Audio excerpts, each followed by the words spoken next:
welcome back to Soccer Supernova with me, Amy Canavan. Today I'm absolutely delighted to be joined by Tina Wolf, who is all the way in Norway, I believe. So Tina, thanks so much for joining us. How are you? Thank you for having me. I'm good. It's a bit cloudy and cold in Norway at the moment, but football is running, so that's good. Football is running in Norway then, yeah? Now the season hasn't started yet, but we're in training and the boys look good before the season. How is everything COVID-wise in Norway? How is the restrictions? We're not allowed to play any friendly games at the moment, so it's just training. So that's boring, of course. But it looks like we can start the season 5th of April. Fantastic. And you're still at Vålerenga then? Yeah, it's in Vålerenga. I'm not playing anymore myself, but I'm head of communications for the men's team, so I'm quite close to football still. Fantastic. And you started that role when you were still playing yourself. How did that all come around? Well, I was studying journalism and media when I was playing, and I talked to this TV channel about me. My big dream was to be a host one day, and then a TV channel called me, Viasat, and they wanted me to host a show for them. So during my time as a football player, I was working in a TV channel, and when I joined Vålerenga in Oslo, they needed someone to take care of the media business in the club as well. So along with playing, I was head of media for the men's team, yeah, just a lot of fun, a lot of hard work. And I think that's also why I stopped playing when I was 27, because it was too much football for me. So did you complete your studies, or are you still in the midst of that right now? No, I completed my studies when I was 20, I think 25. So 5 years with the media, and then straight into working after. So growing up as a young girl, was the plan for a career in football, or was it for a career in the media? I think it was both, but as a woman football player, in my time, you didn't earn that much money, so I had to have a career after my playing career. So I was always, I always wanted to do something after football, and I wanted to do something that in media. Where did the football dream begin then? How young were you? Oh, I was young. I think I was 3 years old. My stepdad, he was a football player himself, and I was 3 years old when I ran into the field with his shorts. So they were like pants to me.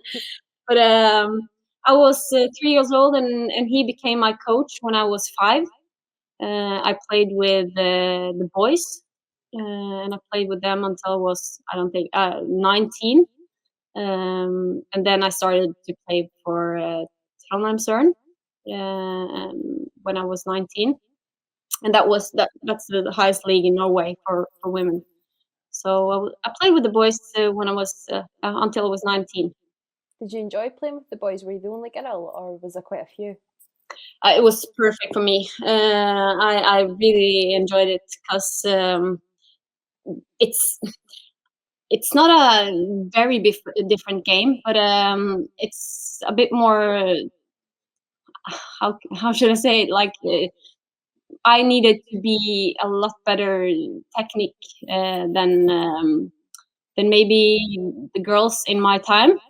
So I had to focus on that, and that was one of my biggest strengths as a football player. I had good technique, and I think I got it from playing with the boys. So I enjoyed it.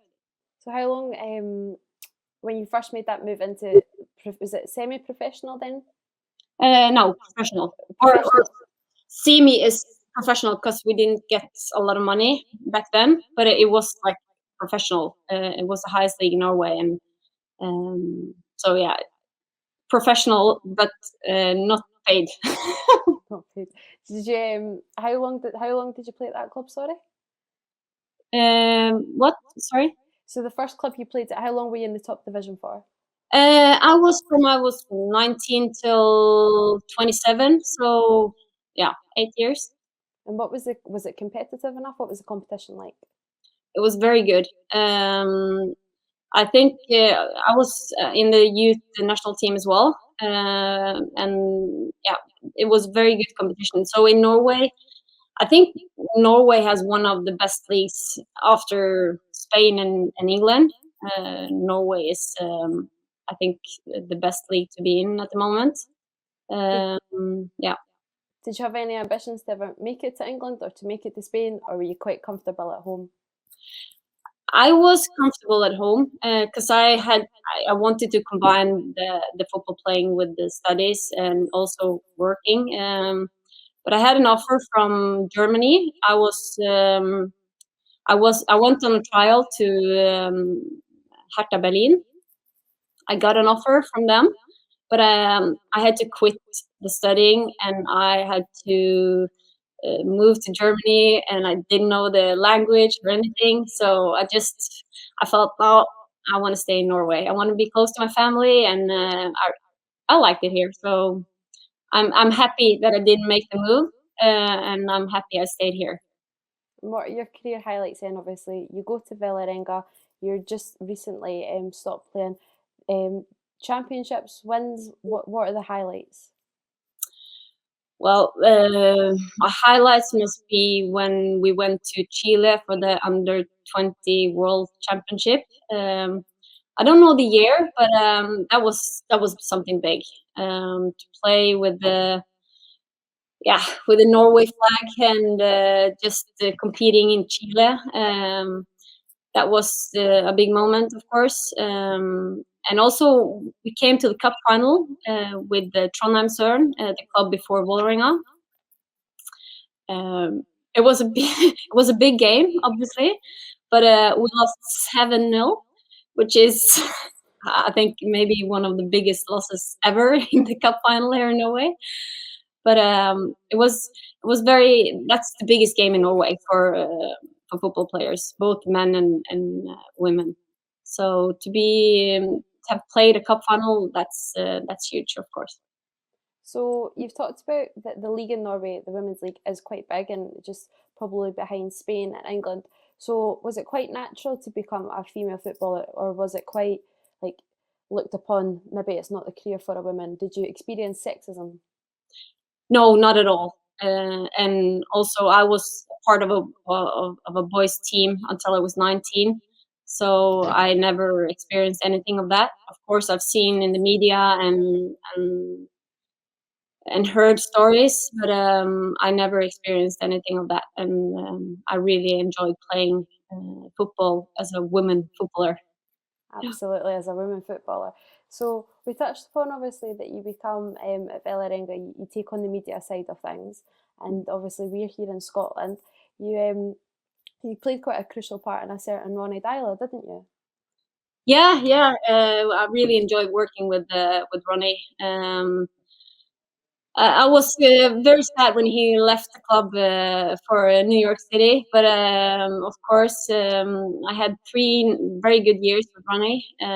He's a great man, and he was a good manager. He is a good manager, and I hope that he will do great things in New York.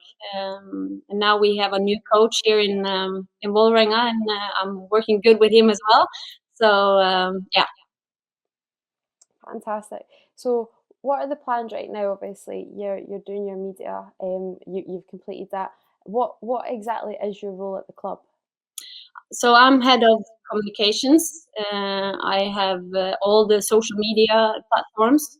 I make movies. I make interviews, writing articles, and at the moment, I actually produce a documentary. So I'm just like going around here with the camera, doing videos of the boys on the pitch, in the locker room, and trying to get all of our supporters inside the club just to see how is a normal day in Vålerenga.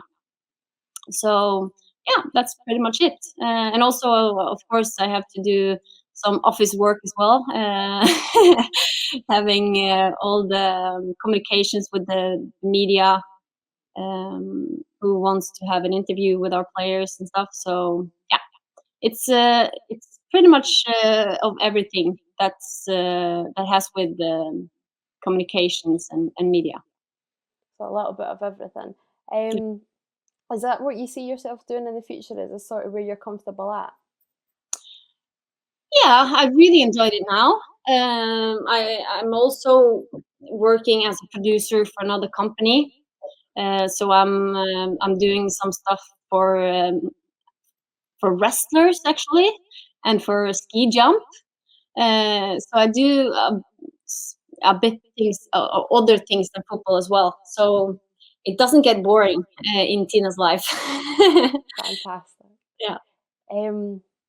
I just sort of want to go back. I think it's really interesting. Obviously, you grew up playing sort of football with the boys. Obviously, you said that like technical wise, and that was a strength for you. Was it difficult? Did you see yourself as sort of like an outsider, or were you quite comfortable within it? I was very comfortable. My dad was a coach, and I was playing with the same boys from I was 6, I think. So I was one of the boys, and I think that helped me a lot. Of course, the team got a lot of eyes when we went to tournaments and they saw a girl playing with them. But I would say, quite good. uh, so yeah, it wasn't strange for me or for the other boys. Maybe it was more strange for the other teams. That's absolutely incredible. That. So you said that you retired at 27. Yeah. Was that sort of the plan to just, or was the plan more to have a longer career and keep up the media side of things, or did it just sort of feel that you couldn't do both? It was just coming too much. Yeah, it was too much. I was captain for the women's team at the moment, and also doing the media side of the club. And I felt like my whole life was football. It was 24/7, and I knew that I wanted to be a part of football. Um, and I thought that, okay, if I want to work with football, I have to quit playing myself. And I'm very happy because I felt like it was the right decision, and I still feel it's the right decision. So that's good for me to know, because football has been a very big part of my life, and I was before when I was younger, I was scared. I thought, oh my God, I'm never gonna stop playing. Um, and I was lucky because I didn't have that much injuries. So I quit when I felt like it was enough, and I'm very happy for that. So no regrets on retiring that young then, not at all. No, not at all. Fantastic. And then, so you're very lucky in the sense that you never really experienced sexism, obviously, as a player, and that is terrific. And we wish there was more women like yourself in that arena. Stepping into the media, are there many women in roles like yourself in Norway for the men's team? No, I don't think so. I know that it's some reports going on now. They want to check how many women's are in the men's league at the moment, and I don't think it's very much or very many. But it's getting better. It's more women now than before, and but I don't think there is a lot of women in my job, um, working with the media side of it. But it's more Fantastic. women in the administration. Yeah, in the administration. Yeah. So going forward, the same sort of role? Would you like to stay in the men's game, or would you like to try and be a bigger figure in the women's game in Norway? Sorry. So no, I'm not sure. I think maybe in a couple of years. I'm very happy with where I am now, but I'm working. The women's team are in the same stadium, so I see them every day. I talk to the woman who is in charge of the media on their side, and I believe that we are going to work even closer together in years to come. So maybe it's going to be more like, I don't know what you say, but fluently, but we're Like working. one big team. Yeah, one big team.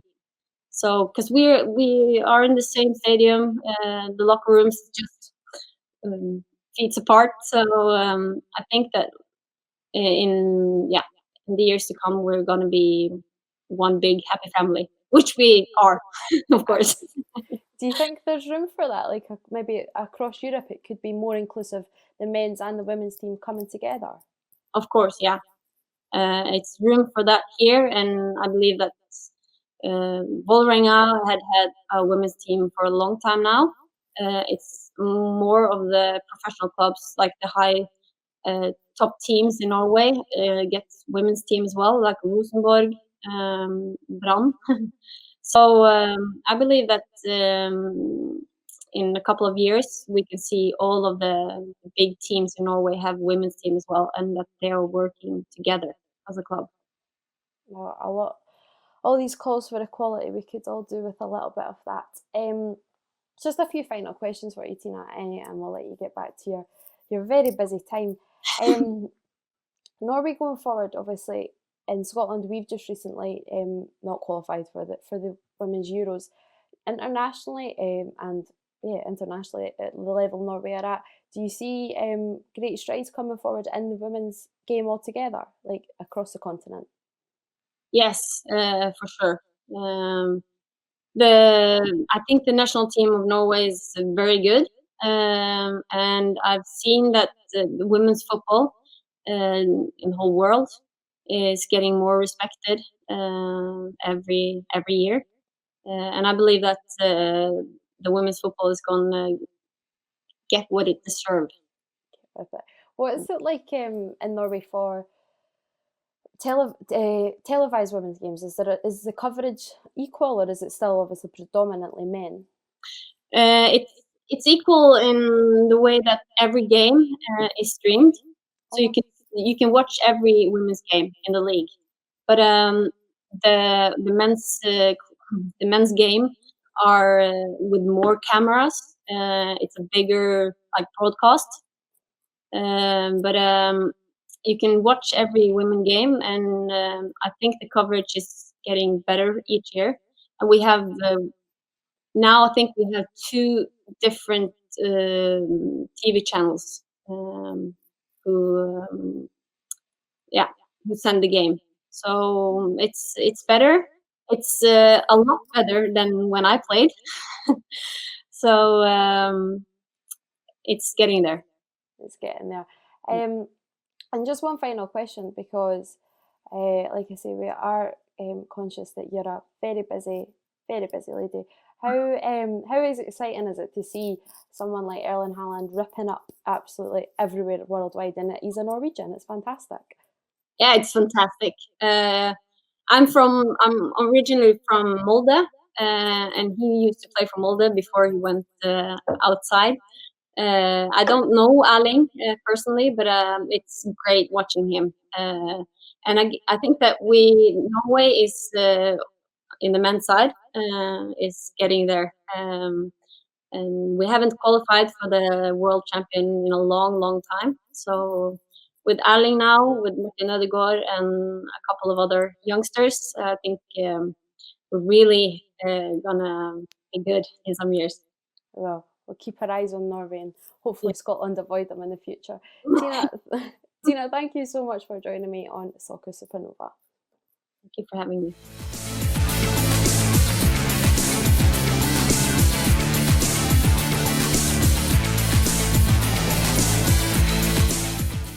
I'm David Simmons, and on this week's show, delighted to be joined by Leicester City and Scotland defender. We've got Sophie Howard on the show. Sophie, thanks for coming on. Thanks for having me. No, you're very welcome. So let's take you right back. You were actually born in Germany, Sophie. What's your early memories of playing football as a youngster? I started when I was 5 years old, and I started because I was dragged onto the pitch because of my older brother, because he played. Right. And yeah, good memories, to say the least. As he just mentioned, grew up in Germany and loved every moment. Like you say, so at the age of 5 years old, Sophie, I'm just going to stop you there. I'm hearing myself back on my headphones, if that's okay. I don't know if it's the volume on the laptop or something. I'm hearing myself back. I can't hear myself back. What would I have to change? I don't know. Is it maybe the volume of the laptop? And then turn that down, see what that... Let me just see. If I keep talking, I'll see. No, I can't hear myself back now. Can you still hear me clear enough okay just now? Yeah, I can hear you, yeah. Sorry, I'm just worried if it affects the... We'll start again. It's no problem. Sorry. No, not at all. Not at all. Right, okay. Welcome along to another episode of the Salt and Sauce Chat Show. I'm David Simmons, and on this week's show, I'm delighted to be joined by Leicester City and Scotland defender. We've got Sophie Howard on the show. Sophie, thanks for coming on. Well, thanks for having me. Nah, you're welcome. So you were born in Germany. You obviously now play for Scotland. I was just going to ask, what's your early memories of playing football as a youngster? Yeah, I started when I was 5 years old. Probably the reason was I got dragged onto the pitch because my older brother played, and that's how I got into football. My parents started or tried for me to play tennis and all sorts, but I always went back to football. So did your brother play at a high level, or was this just sort of out in the park, he would just pull you on, or? No, he stopped now. He was quite good when he was younger. So were all my siblings. But at the moment, I'm the only one still playing. My younger brother's still playing, but it's more socially, so to speak. Yeah. So when did you first start to believe? Do you know what? I'm good at this. I could maybe do this for a living. I could progress with football. When did you start to believe in yourself that way? I think when I made the move when I was 15 years old, I moved from boys to women's football, and I left home. I think that was the big step when I realised I wanted to go for it. Previously, obviously, growing up, you always have that dream of being a professional footballer, and I always put my full effort into it. But that move when I was 15 years old was a big step, leaving home.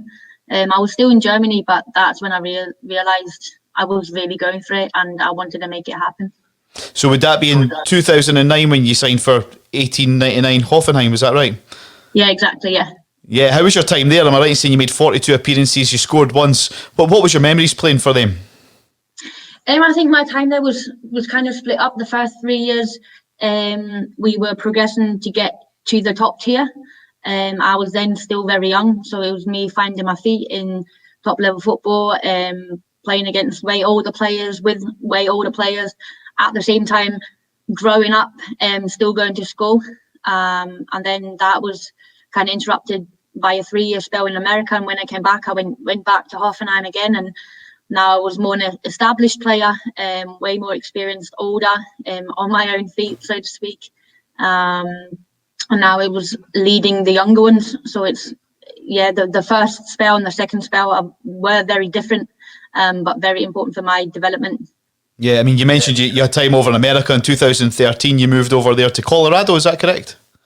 I went to the University of Central Florida, so I moved to Florida, but instead of coming home during summer, I then moved to Colorado for the summers. So I went to university in Florida, but spent all my summers in Colorado. So was that like a scholarship, like a football scholarship when you were over there? Yeah, the one to go to uni, yes. To compete in the college football, yes. And then during the summers, I stayed with a host family that I'm still really close with now, and played in the summer league over there. So what's the standard? How does it differ from Germany, from America? Like you say, that's where you've currently been playing at that stage of your career. Sorry, you played at Hoffenheim. You went over to America. How does the standard differ, or is there any difference? I think the style of football was very different. Whereas in Germany, it was very technical and very tactically focused. In America, it was very physical, which again made me grow. I'm not saying that there was no technical ability at all. That's not what I'm saying. But I think the focus maybe was different, and you had to have a certain level of physical presence to actually compete over there. Yeah, I mean, like you said, after your spell in America in 2015, you returned back to Hoffenheim. You made 63 appearances this time, again scoring once. This was before you moved on to Reading in England. How did that move come about? I think I was looking for a next step. I was at Hoffenheim. I was very much in my comfort zone. And I needed to make a step to grow further.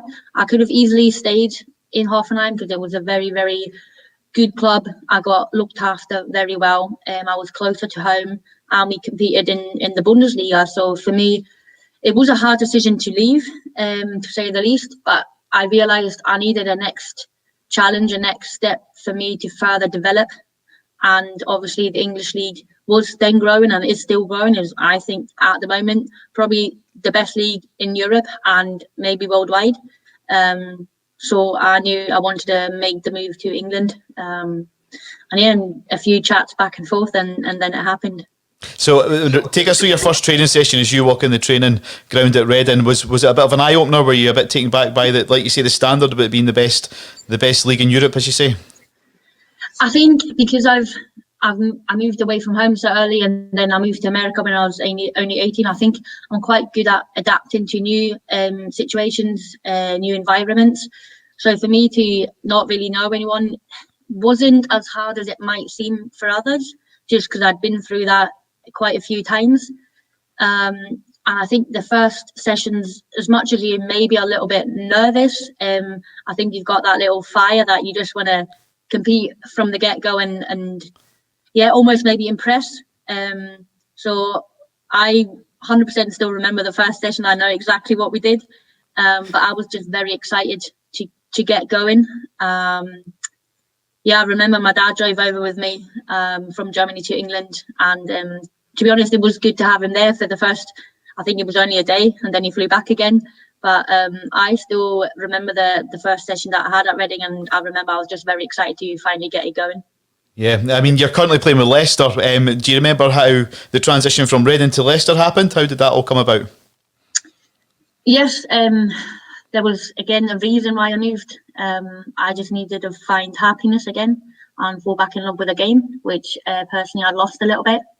And my idea was to potentially take a step back, to go forward again and be happy within myself and enjoy football and enjoy the game again. And that was the reason to move to Leicester. Leicester's a massive club with massive ambitions. Not quite there yet, but it's exciting to be part of that building journey. It was similar to when I moved to Hoffenheim. We were building, so now we're building with Leicester, and yeah, we're very well looked after, and it was a good move. You mentioned right at the start of our chat that when you went into Hoffenheim, you were really very quite young, and there was other girls that were maybe more role models looking after you. Do you take on sort of responsibilities similar to that now? Do you help the younger girls through that maybe need a bit more support, that are maybe like you as a 15-year-old living away from home now, needing that maybe a big sister figure to help them through? Have you taken on that sort of role model duties now? Yeah, I think I'd say so, yes. We've got a very young squad. A lot of players that potentially have left home for the first time, or maybe it's the second year. And I just try to kind of pass on what I learned throughout my years, not only off the pitch, but also on the pitch. And yeah, I just kind of try and pass on what I had to go through, maybe like the lessons I've learned, things that worked for me. And I think it lies in my character a little bit that I look after people, and it comes naturally to me. And I hope that they feel like they can come to me if they have issues, or just want to chat. But yeah, as you mentioned, maybe it's a big sister, maybe they call me mum. I'm not sure if I'm not of that age yet. But definitely a role of bringing maybe experience, off the pitch, maybe just kind of the lessons that I'd learned myself, and just passing that on. Yeah, I mean, like we say, you're Leicester, excuse me, and you've obviously been at Reading as well, which are two big clubs in the English Premier League as well. I mean, not Leicester now, but obviously not Reading now, but Leicester certainly. What sort of interaction does the women's team have with the male first team? Is there any sort of crossovers or?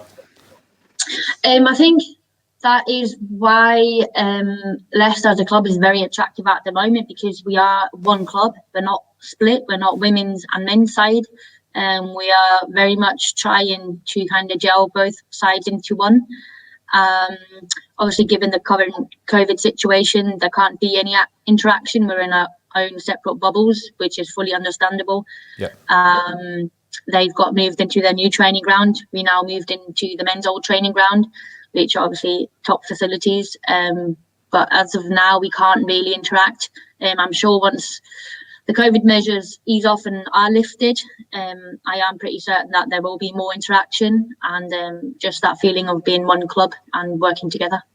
Yeah, I mean, like we said at the start of the interview, you were born in Germany, but Scotland come calling because you've got a relative, is it on your grandparents' side that's Scottish? Yeah, my mum's dad, my granddad. I mean, I always say my mum's Scottish, but she's only apparently half Scottish. But so it basically comes down to my granddad. Yeah. Do you remember when Scotland come calling? I do, yes. For some reason, I always remember them days. Yeah, it was a while back now. Funny enough, Lisa Evans, when she played in Germany for Bayern Munich, and I was playing for Hoffenheim, we played against one another, and we had a close friend in common. And therefore, Lisa found out that I was Scottish, or I had some Scottish in me. And to be very honest, she got the ball rolling. She kind of got that contact going, and I'm very grateful for that. I still remember my first camp, my first cap, and I wouldn't change it for anything now, no. Yeah, I mean, you scored the winner in front of 18,500 at Hampden against a very good Jamaica side. You won 3-2. What do you remember from that game? Everything. Obviously, it was a massive occasion. It was a send-off game for us to go to the World Cup. As you said, 18,000 people in the stadium. I think it's 18,555, something like that. Playing at Hampden, that itself is obviously massive. The type of game it was as well. The goals that were scored before I came on even, and then obviously my first and so far only goal to score the winning goal. A great feeling. I had some family there. Unfortunately, not mum and dad, but mum's side of the family that usually come out to the games when they can because they live up in Scotland. And it simply was an amazing feeling, yeah. How was Shelley Kerr as a manager? Because she's obviously stepped down now, but how was playing for her? Yeah, I really enjoyed it. I really enjoyed working with Shelley. Unfortunately, obviously, now the ways have parted. I think I look back on a very good spread of years working under Shelley and working with Shelley. I think it allowed me to develop, grow as a player and person. But it's just football where it comes to a time where ways part, and maybe for her personally and for the team, it was the right decision at this time. But I think Shelley got us to a World Cup, and for that I will forever be grateful.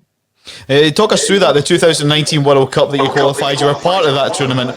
How was it playing in these major tournaments?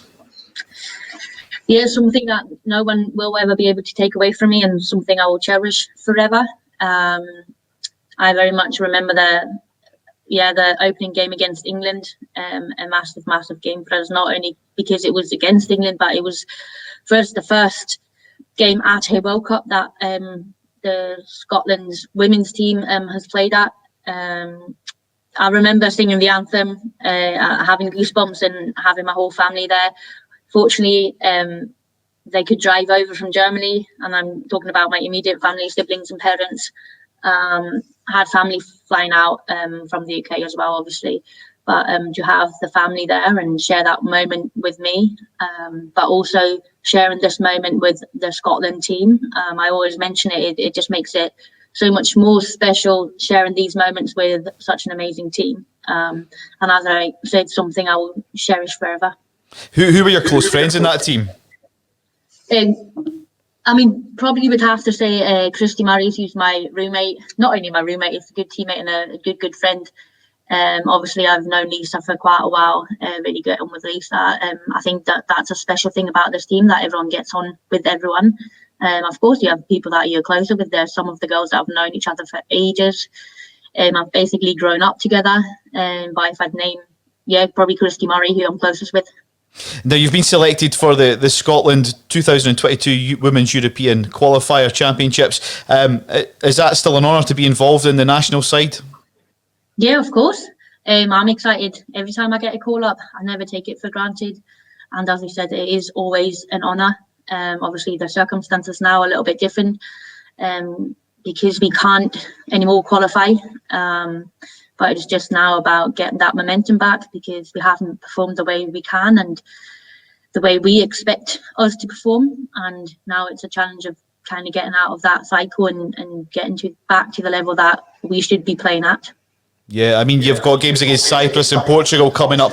You're still able to obviously travel because it's football and it's at a national level, etc. Is that part of the perks? I mean, COVID aside, part of the perks, like travelling to Cyprus and Portugal, and do you get much downtime when you're over there, or is it solely training and preparation for the game? I think given COVID, we are very strict. There's a lot of downtime. There's not a lot of socialising going on. Just as I mentioned, we're a very tight team, and that stems from us spending a lot of time together outside of training times, be it after dinner time, just sitting down for quite a while and chatting, or going for longer walks. But at the moment, it's quite difficult. We're obviously trying to limit any spread if there was a positive case. To be fair to the SFA, they are very, very strict with the COVID measures. We will have some downtime, yes, but unfortunately we will be spending that in our rooms. So that gives everyone time to catch up with some maybe work they have to do, or catching up with family, and spend it as you wish. I know you're a big supporter of an organisation called Common Goal. Tell us a bit about that and the work that they do. Yeah, basically Common Goal is an organisation trying to get the football community together to fight social change, or fight for social change, taking on certain challenges, be it equality, be it social inclusion, be it unemployment. Basically, it's members come together, make a 1% pledge of their earnings, and that goes into a central fund from which we try and support other organisations, charities that are trying to fight these challenges that I've just mentioned. Yeah, I mean, Juan Mata, he's on the board there, isn't he? Yeah. No, yes. I mean, that's fantastic. Got it all started. Yeah, no, that's fantastic. How did you get involved in it? Christy Murray, right. Or Jane, actually one of my, either Christy Murray or Jane Ross, the Scotland teammates and friends. I always say teammates, but actually they're more than that, they're friends. I think Jane actually put a message in the group because she was part of it and kind of just got my attention. I read a little bit about it, and we met up with someone that explained more about it.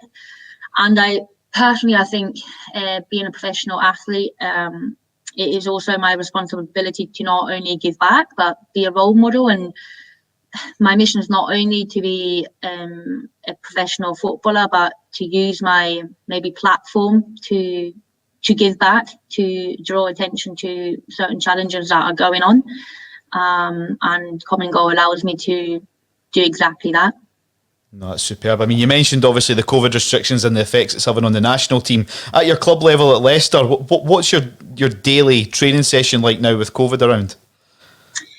The actual session on the pitch is not affected, but everything and literally everything around it is, in terms of social distancing. We're all split up in different changing rooms because we obviously can't sit tightly. We have to wear masks from the moment we leave our cars to the moment that we pretty much get back into the cars. Even lunchtimes are socially distanced. Gym sessions are done with a mask there as well, socially distanced. I don't want to say it's a pain because we're all in the same boat, and if that saves lives, I'd gladly do it. But I definitely can't wait to get back to socialising with my team, to actually sitting down and chatting at lunchtime, to actually do something with my teammates outside of football, because obviously we are in a bubble, yes, but once we leave the training ground, the same rules apply as to everyone else, and we can't meet up and socialise. That wouldn't be fair, and then everyone's in the same boat, so we have to follow those rules as well. Yeah, I mean, I've interviewed a few football players in my time. You're my first women football player I've interviewed, so there we go. Oh, I'm glad. what like a few people have said before is the life of a football player is quite short-lived. Have you thought about what sort of career path will you go into coaching once your playing career comes to an end? I think for me, I don't have a definite plan. I think I'm just preparing for the day that I will have to retire. Hopefully that won't be for another couple of years. Touch wood. Yeah, touch wood. For me, it was very important to get a degree, something to fall back onto. So part of the reason for me to go to America was to get my degree. I got a bachelor's degree in America, and when I moved back to Hoffenheim, I extended that to a master's degree. And I'm currently working on my coaching badges, just to kind of have things to fall back onto. The reason for me getting them degrees I got in sports and exercise science both times was simply because I was very interested in it, and it could help me perform. But as well as that, it gave me something to fall back onto. No, you're quite right. That's quite a sensible thing to do. What about travelling? Seeing games, obviously, now with the COVID restrictions, how do you get around that? Is it the onus on you now to travel to games, or is there coaches put on, or how's that affected by the whole COVID situation? Coaches are put on, but we are split in two coaches. So when the team is not together, it's again that we can socially distance, and I think there is obviously a max number of people that can be on one coach. So therefore we are split into two coaches. So therefore we can still travel to away games, and we don't have to drive by ourselves, which is nice. But even traveling up to Scotland, usually if you have a teammate that plays in for the same club, you could usually travel up together, but that is not an option at the moment either. Again, you just have to deal with it. There's nothing you can do about it, and I think it's the right thing to do if that saves lives. Absolutely. I mean, like we say, you've played in Germany, America, England. Any aspirations to come up and play in Scotland? Maybe. I'll leave my doors open there, maybe. It's been an absolute pleasure speaking to you, ladies and gentlemen. Sophie Howard. Yeah, thanks again for having me. I really enjoyed that. You're welcome.